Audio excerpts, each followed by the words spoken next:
আসসালামু আলাইকুম, কেমন আছেন সবাই? আশা করি ভালো আছেন।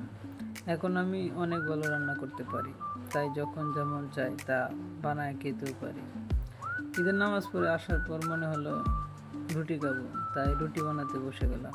তো রুটি বানাতে বানাতে আপনাদের সাথে মালয়েশিয়ার একটা ছোট্ট ঘটনা শেয়ার করব।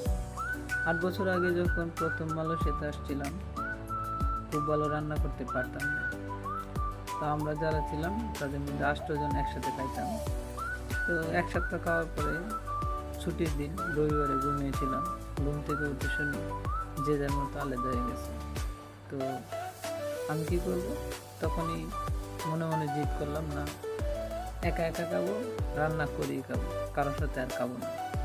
তারপর মার্কেটে গিয়ে যা যা লাগে সব কিছু নিয়ে আসলাম। কাজের পাশাপাশি রান্না শেখার একটা জার্নি শুরু হলো সেদিন।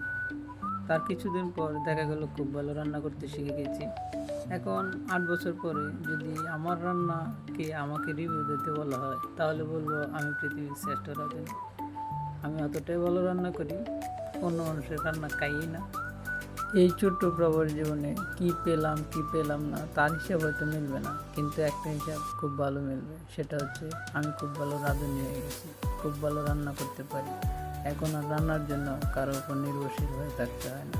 তুমি কি পারো কি পারো না সেটা হিসাব না করে তুমি চেষ্টা চালিয়ে যাও, তাহলে দেখবো নিশ্চিত তুমি সেটা পারবা। এটাই জীবন, এটাই বাস্তব।